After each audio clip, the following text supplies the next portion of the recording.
Hello, and welcome back to another episode of the Marketing Freaks podcast. Today I'm talking to a guy called Ash Young, and I'm going to be talking to him about his project with carmats.co.uk. So he set the site up, he went live in May, he set himself the target of getting to 1 million in sales revenue in the first 12 months. He's documented the whole thing on Twitter, so definitely go and check that out as well. You can find him there on WebMonkey Ash. Really worth a follow. So in this episode, I'm just talking to him about the journey, getting set up, how it's been, how he's found the growth. Genuinely interesting story here. Thank you so much to everyone for listening in as well. It's really appreciated. If it's your first time, welcome to the podcast, and please do subscribe, Spotify, iTunes, all the usual podcast places, and really hope you enjoy this episode.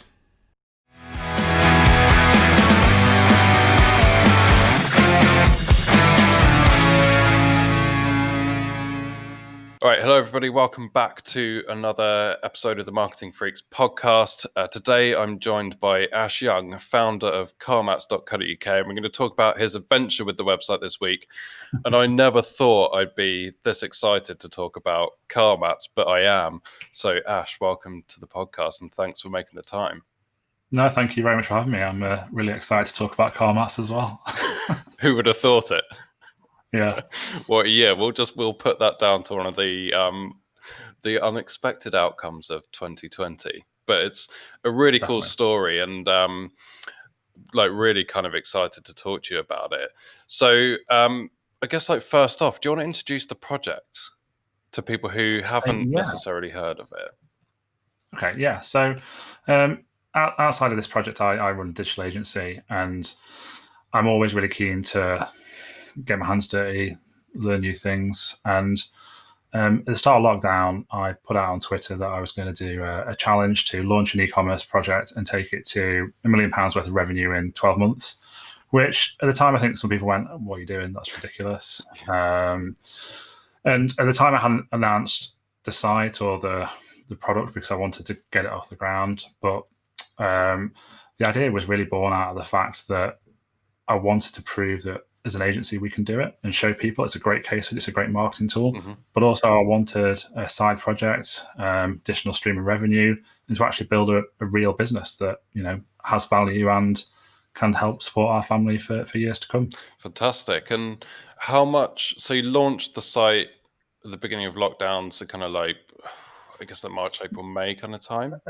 So I started working on the project sort of end of March, middle of March, and I launched at that time on the 1st of May. Got you.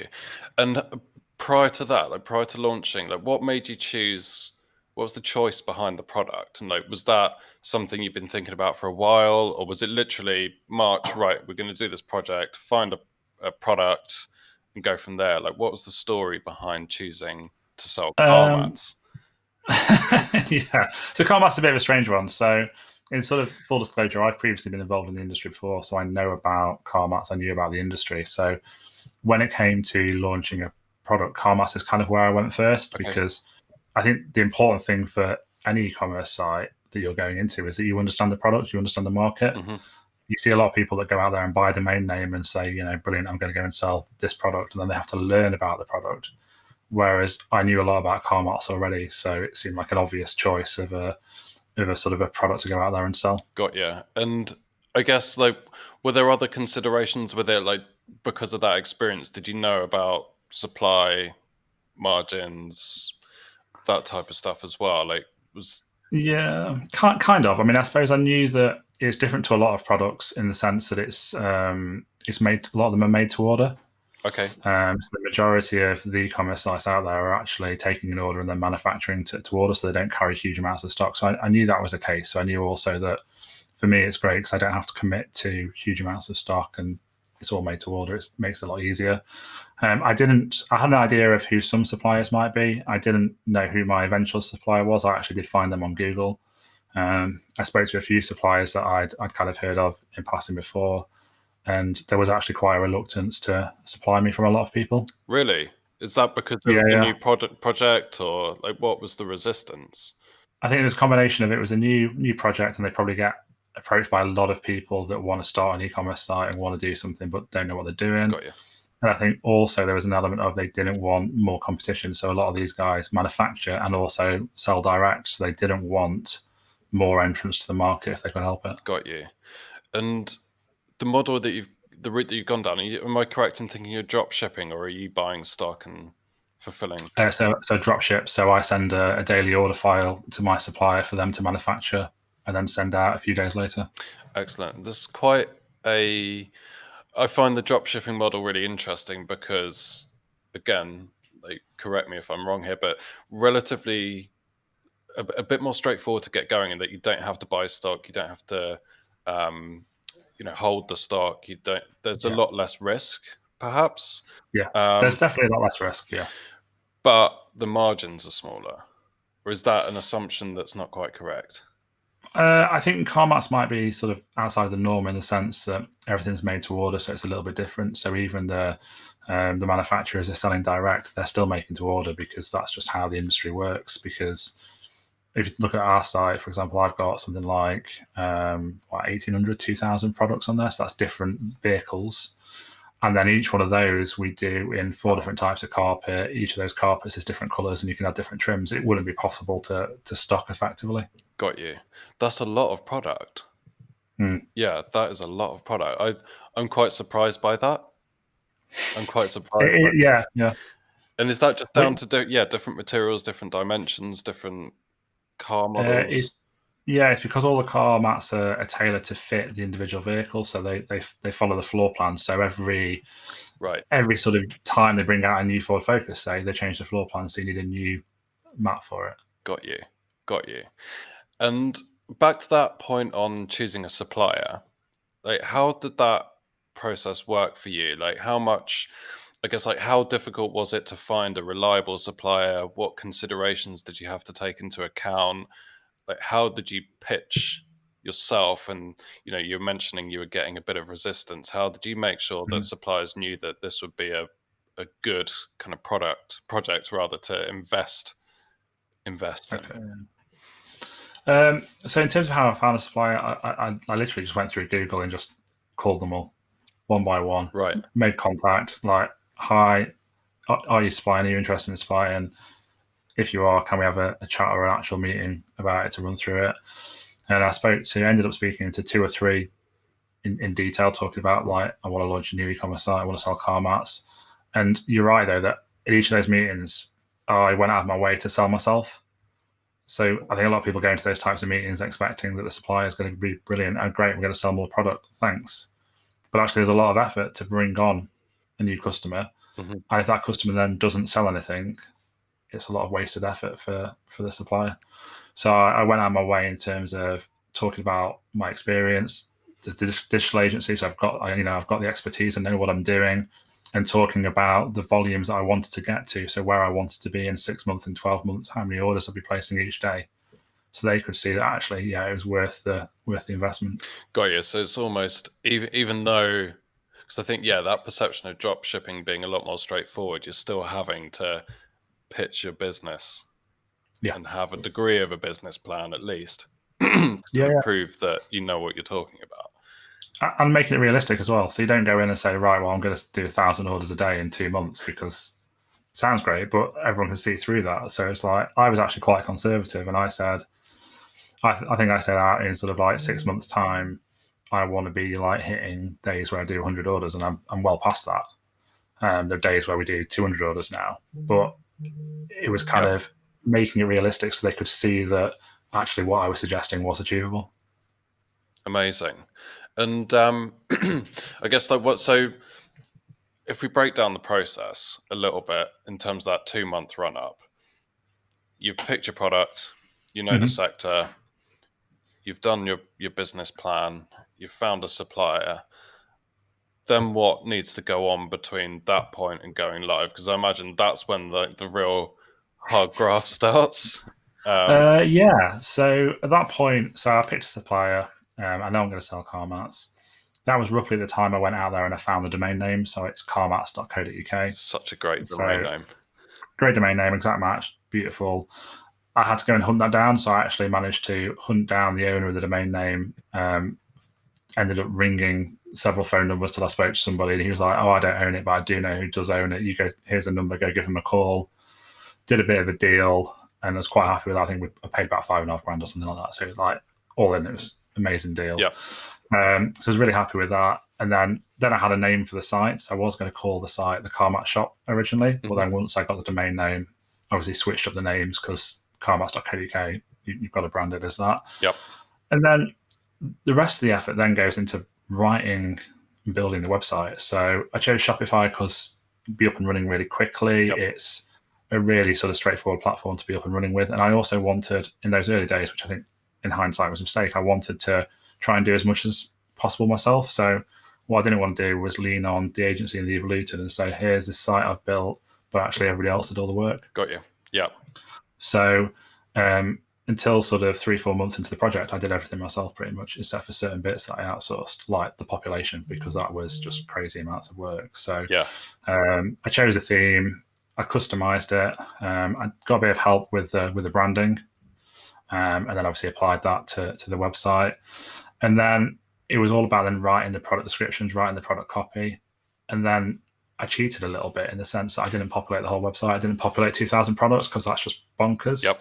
I populated in those first, like in that first sort of month, so probably in May. By the end of May, we probably only had like Ford Focus, Ford Fiesta, and a Tesla Model 3 on the website. I didn't populate any other products, and we basically launched it at that point to try and get some traction. What made you prioritize those products and models? Was it like what research went into that, or was it just no research? So Ford Focus obviously really popular, knew that. Yep. And Tesla Model 3 growing in popularity, but still like really small volumes. And it's still actually quite an expensive car for the mass market. Mm-hmm. But they're the two cars that we own in the family. So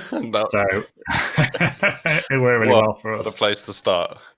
Yeah, so start close to home because you know the product as well. Going back to it, it's like in the early days we got complaints. So the Ford Focus mat, this is a bit nerdy now, but the Ford Focus driver's mat's really short. Okay. And we get quite a few comments from people saying, you've not sent me the right mat because it's like half as long as it needs to be. Right.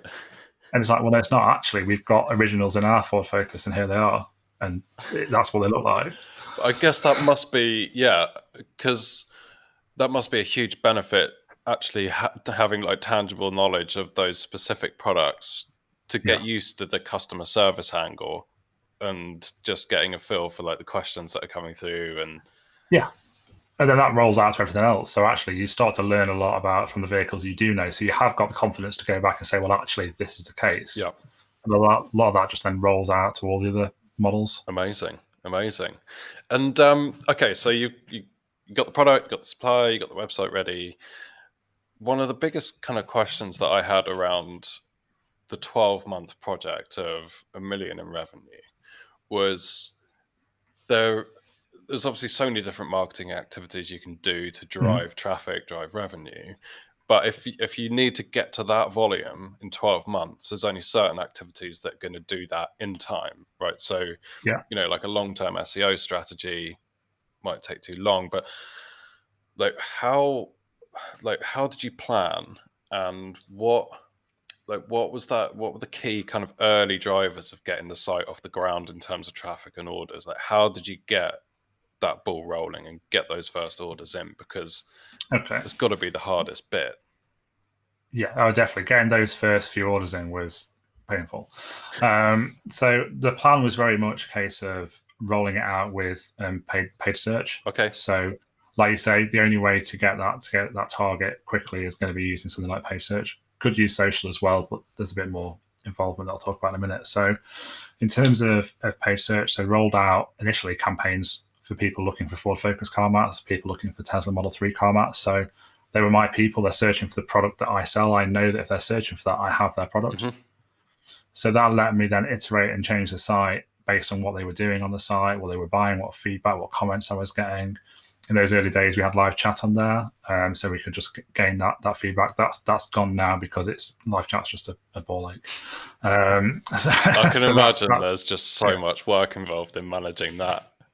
Yeah, it's instant. You've got to always be on. Whereas Yeah, what we try to get to is like essentially a lifestyle business where we can respond to inquiries when we need to. So live chat doesn't work for that. yeah, But in those early days, it was invaluable to get that feedback of, oh, I'm not sure about this, or what does this mean, or and even now we still learn some of this stuff. But in those early days, we had really long product descriptions, and it was people were confused about how to configure the products. okay, So we iterated quite quickly and shrunk it down so it became really simple and really easy to add a product. And that's when we started getting traction.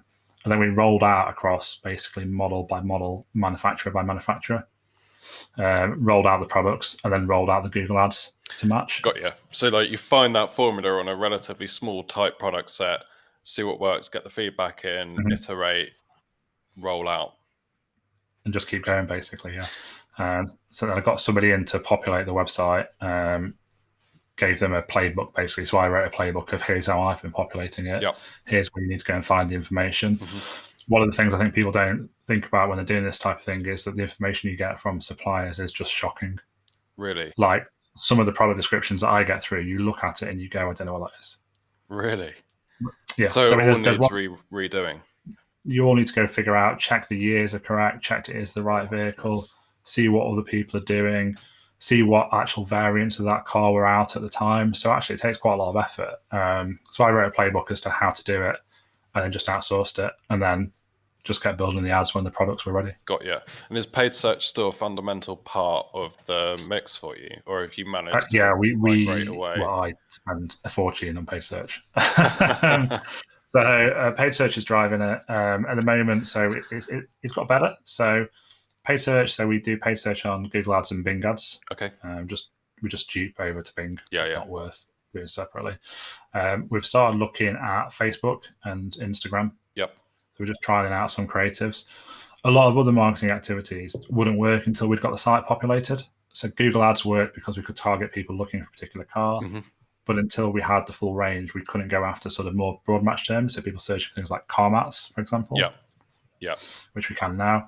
And things like Facebook ads didn't work really well unless you're remarketing, because people, you're going to be picking up people that don't necessarily have that vehicle. Like you can do a bit of targeting, Yeah. but you can't hit people who actually definitely own that car on Facebook. Yeah. It's a lot less black and white, isn't it, as a channel? Yeah. And I'm with paid search. I think our experience of it is you've got certain sectors where CPCs just aren't viable. Hmm. Like how have you been able to manage the costs of that? And like, was there research that you did before you, well, you know, when you back when you were choosing the product selection to look at things like, okay, will paid search be a viable channel? Can we get this off the ground with paid search? How much of that was a consideration? I didn't do a huge amount of research at the time, so we'd just gone into lockdown. So who knew what was going to happen immediately? Yeah, So that's why I went down the route of launching one product. yeah, So it was a controlled risk basically at that point. My biggest expenditure was a domain name, which still had value. hmm, hmm, If I found out that the paid search landscape didn't stack up, then I could roll it back. yeah, But as we've got to scale with the paid search, it starts to stack up a lot more. yeah, And yeah, over like in those early days, you look at it and go, actually, this doesn't make a lot of sense. Why are we doing this? But as we've kept investing in it, it stacks up, yeah, and you're able to also identify which models, which products, which brands sell better than others, yeah, and identify where you've got issues with the product. yeah, So we've just reorganized our Audi A3 products because they don't sell incredibly well, and they should do. And it's just trying to work out, well, what are people confused about? Why do they not buy when they hit this page? Because they definitely have a product here that fits their car. What's wrong with it? What sort of things are you finding there? Is it, and do you find there's nuances between, you know, you picked out the Audi A3, like they're very different customer needs or little nuances between brands and products? And I imagine someone who's just bought a Tesla is in quite a different state of mind to someone who's bought a secondhand Ford Focus Yeah. and just needs to tidy up and get some new car mats. Yeah, there's definitely a big difference in terms of what people are looking for. So, like Tesla Model 3, they'll definitely tend to buy the more expensive products because they've just bought, as you say, a new car. It's kind of like high end. They want to protect it and they want something that's going to reflect the quality of the car, so they tend to spend more. Hmm. Whereas, like we have issues, for example, selling to A Citroen C1 is a great example. It's a tiny little car, really cheap. Yeah.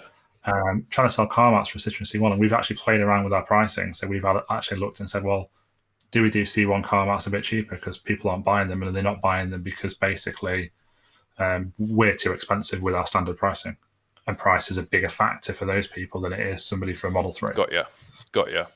That is so interesting, isn't it? Like you just never would have thought that these things would come into play almost. No, you wouldn't. But then the other side of it is like understanding it. So a lot of people, like I know my cars, so I could go on the site, pretty much any site, and find the car I've got. Mm-hmm. A lot of people aren't that sure of what they actually own. Mm-hmm. So it's how do you get them to that model really quickly? Yeah. And like on the A3, for example, we went through it last week, and we realized that we were missing some options. So it wasn't clear, like if you had a certain version of the car, well, actually, which of these is it? Interesting. So it's like breaking it down and making it like super obvious as to which ones you want to buy. Yeah, amazing. And on the kind of the reason to buy, like, and the reason to kind of that you'd be looking for a car mat, am I right in thinking like new cars don't get sold with car mats? Like there are a few different reasons to buy. Like, Yeah, it depends. It depends basically. So, like Tesla Model 3 is a great example. So if you order I think it's the performance one, so the quick one, that comes with car mats. But if you order like the standard Model 3, it doesn't come with car mats. it's mental, isn't it? You'd think if you're And then some spending brands, like 50 grand or however much a Model 3 is, to throw a car mat in. it is pretty ridiculous, yeah. And then you've got people like, I think it's like Kia, they don't sell car mats as standard, you've got to buy them. Yeah. And at that point, people go, well, hold on, I don't want to pay 130 quid or whatever it is for a set of car mats. I will go and get them somewhere else. And that's why they come to us. And then you're there. Amazing. Mm-hmm. And I guess you've also got people buying secondhand cars, like a used car, just want to do it up a little bit. Yeah. So the one that surprises me the most is the people that are buying car mats before they sell the car. Oh, right. Okay. Because that's going to make it worth. Yeah. They buy. Yeah. There's blue smoke coming out the back. There's an oil leak, but it's got nice new car mats, so it's all good. Yeah. It's bizarre, isn't it? But amazing. And now you're, what is it, like 10 months in since launch? Like, how's the organic side of search picked up? Are you starting to get traction there now and being able to pick up revenue from that channel? So slowly. I mean, I've built some links fairly early on, kept it relatively limited. So a lot of the focus has been on paid search, building that out, making sure that works. Mm-hmm. Before then, we move out. We started to look at SEO a lot more now. We're starting to do some digital PR type stuff to build some links, and just going through and checking that all the sites as well optimized as it can be, because a lot of the descriptions and meta tags and everything else I've written myself. So I'm sure with some additional time and better eyes than mine, there'll be some improvements to be made. Obviously did a lot of keyword research, but a lot of the keyword research is very similar. It just needs to play out on mass scale. So, Audi A3 car mats, Audi A3 floor mats, but then you do that for every single model. And for a lot of model terms, we're top of the second page, edging onto the first page now. Great. So that's where we want to be. It's showing really good signs. 10 months in, isn't it? Yeah, so I think it's even 10 months. It's like 7, 8, something like that. So the whole year is just... it's just flying by, yeah. So yeah, the rankings are coming, which is really good. There's amazing. A few terms like for the head term like car mats, which gets obviously a huge number of searches. I think I'm like 12th for. Wow. So that's coming as well. There's a few other terms where we're ranking pretty well. Obviously, we rank well for the brand names. You do get people searching for the brand name quite heavily, which is good to see. Yeah, fantastic. And the investment you made in the exact match domain, how much that? I mean, were you thinking ahead with SEO there, and it doesn't play as much of a part as it used to, or was it more of a branding consideration? And like, why? I guess like, why would, if someone's starting a project like this, what's the value in spending, $5,000 plus on a domain name versus just buying a brand new one? So for me, there was a few things. So one, it did have a link profile. Wasn't amazing, but actually there are some good links there. The other side of it is, the branding. So it's got a brandable domain name. It almost instills trust, Yeah. which I think is really important because it's carmats.co.uk, so that starts to instill trust because you've got the exact match domain. And then obviously I'm sure there's still definitely an SEO element. Certainly things like rankings in Bing are already really strong. So Everyone it does forgets have about some Bing. benefits. Yeah. Bing works, it's fine. How much volume do you get from like paid search, organic search? Like, what's the mix between Bing and Google? Because so many people just want to talk about Yeah. Google, but like Bing's probably like 10%. but it's still a good contribution, and the CPC is cheaper there as well. Yeah. Not for me. Well, marginally. So actually, yeah, no, I looked at this the other day. They're probably about 10% cheaper. So it's not significant. Amazing. Yeah, it's interesting, isn't it? Because like so many people, and it's so easy just to duplicate. If you're running Google Ads, it's just export, import, go. Well, So good, isn't it's it? automatic now, so you just leave it to do it every day. Amazing. So Yeah, that's why I've never bothered engaging with Bing. I've just had to clone it every day from Google, and off we go. fantastic, fantastic. So, what's the future like? What happens when you get to your 12 months? You hit your target. What does I guess like what's phase 2 like? What's the future of carmats.co.uk? There's quite a few things I've got in the works I don't really want to talk about. So Okay, I don't want. I know some of my competitors watch these videos and things like this. So I don't really want to give some things away. I think for me, you it's could not. give them some bogus. Yeah, I think for future, it's growing it further. So I'm going to get to the £1 million probably in Jan-Feb time. So early. So really, yeah, Great. probably Feb. I've had to put a bit of a dampener on the sort of the growth. So we're coming into busy time. Hmm. We've stopped rolling out new ads because we've got supply issues. So we're kind of like hitting issues in supply capacity. So our manufacturer is struggling with. They're obviously trying to work in a COVID safe way, so they can have less people, can't people close together. So they've got less people on the shop floor, and also they're having issues where a lot of their team will need to isolate for periods where someone's been exposed at home or whatever, so they can't work for 2 weeks, which limits their workforce. So that's causing us a few issues. So we're just like putting the dampeners on because what we don't want to do is go out there, smash loads of ads, sell loads of car mats, and then not be able to deliver them in a sensible time frame. Yeah. So just trying to keep things hold station for a bit now, but we should still hit it hopefully end of Feb.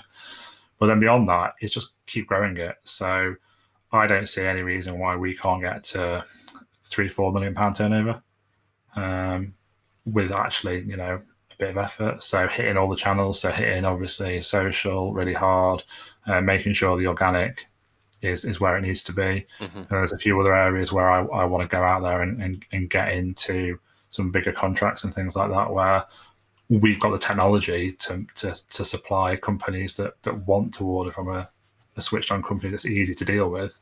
And that's where I think some manufacturers struggle. So for like, our manufacturer is great.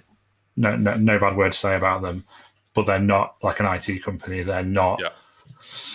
They're not in that sense that they'll put up a really snazzy web interface for you to order from. Whereas that's something that I can do quite easily. Amazing. And you mentioned kind of the lifestyle business aspect, and obviously you document all of this on Twitter, which I think I'd love to know what your thought process behind that was, because it's really like just fascinating. But a lot of the stuff you talk about there is automation and taking the weight off and just making sure it just runs and runs and runs. And is that still, I assume that's part of the plan, like any growth needs to be done in a way that is kind of efficient and as automated as possible. Yeah. So at the moment we automate things like orders going to suppliers. We automate, so we've got some racking in the garage that's just next to me, and any returns that come to us, and we put them into a stock system. We've got an automated process that looks at the orders every day and says, do we have any in stock? Because we can just send them back out as a way of making sure that we maximize our return. So that's all automatic. It just sends us an email every day and says, here's the ones that match. Right. So that works really well. We automate a lot of email communication with customers. So we try and do everything we can to make sure they know what's going on so they don't get in touch with us. unless they have to, because that's something that we have to manually do. Yeah. But moving forward, there's a couple of bits that I want to automate further. So one is the email side of things. So we do get a lot of emails. So we're probably at 40 or 50 new emails a day some days. Wow. Which is huge numbers, but a lot of them. So we've written canned responses for 95%. So a lot of it is literally going into the ticket system and going, oh, right, that one. Great. Because I guess most of the queries are relatively similar. Yeah. The only ones we need to get engaged with are, I've got my mats and they don't fit. Got you. And there's one that I was about to share on Twitter, but I was running late. Like, chaps emailed. And I get some bad press for like telling people, like sharing some of these on Twitter, but I think they're bonkers. So he's emailed, says the mats don't fit, they're wrong, and he's put a photo of his old mat and his new mat on the floor, and then the mirror image of each other. And then you look at the photo a bit closer and you go, yeah, you've got it upside down, mate. You just need to turn it over. It's stuff like that we have to then, obviously, they're the ones we respond to, but anything else is like returns, or we get a lot of people, because of the automated process we've got in place, we get a lot of people emailing us to say they love their product. That's great. Which is great. Easy to respond to, but like all that sort of stuff we've got canned responses to, but I want to invest some time in actually automating that before we get to it. Yeah. So they actually get the automatic response of, that's great, thanks, go leave a review. So we don't have to do it, or alternatively, we're going to outsource it to a third party to do. Yeah, that makes a lot of sense. I guess that in turn, particularly as it grows and the volume grows, massive time save. Yeah, and the only other thing that we've not outsourced yet is the phones. So we've done everything we can to stop people calling. People still find the phone number. It's in one place on the website. It's easy to find, to be fair. We don't hide it. So people we won't put it in the show notes. Please don't. I've gone to great pains to like take it off like Google listings and everything, because phone calls they don't work with the type of business that we want to run. So Caroline, my wife, does all the customer support pretty much, and when the phone calls come through, like if we're doing something, we're out having a walk, or I'm in a meeting, or Caroline's on the school run or whatever, it doesn't work phone calls. So I'm going to see how far I can push not getting phone calls. So the next step might actually be taking the phone number off. See how we go, but I'm not so sure on that. But the alternative is then to outsource the phone, basically. So if somebody rings to place an order, we've got a call center that'll take the order. Yeah. It's so interesting though, and I do love the little nuggets you share on Twitter. And the funny stories, it is entertaining. But what made you decide to document the whole project so publicly? So I think there's a lot of people that go out there, and there's a lot of people that build really successful businesses and never talk about it. That's great.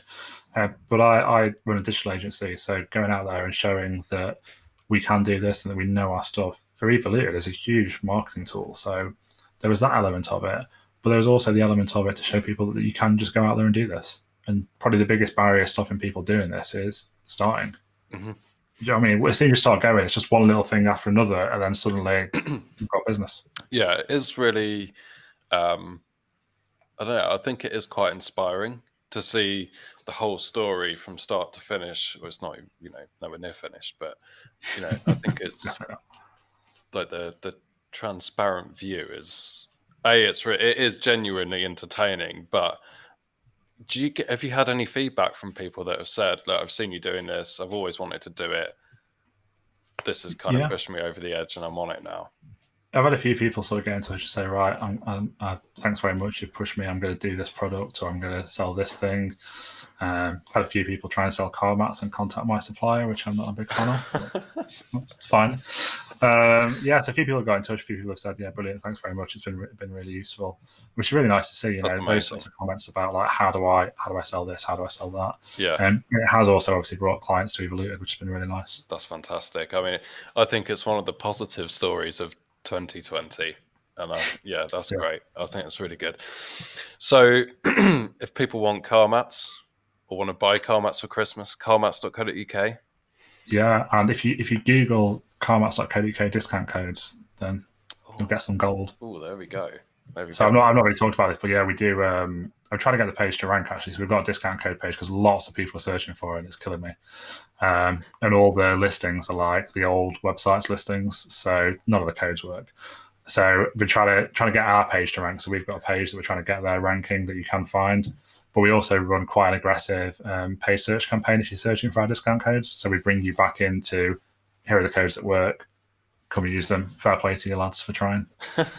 Excellent stuff. Well, definitely do that. And if people want to find out a bit more about you and kind of watching the story, Web Monkey Ash Yeah, on Twitter on and Twitter. Instagram, and yeah. Brilliant stuff. Thank you so much for joining, and thank you also to everyone listening in. If you've made it this far, hope you've really enjoyed it. I know I have. Please do subscribe on Spotify. Leave us a review on iTunes or Apple Podcasts as it now is. And thank you very much, and see you next time. Thank you, Ash. Brilliant. Thanks very much, John.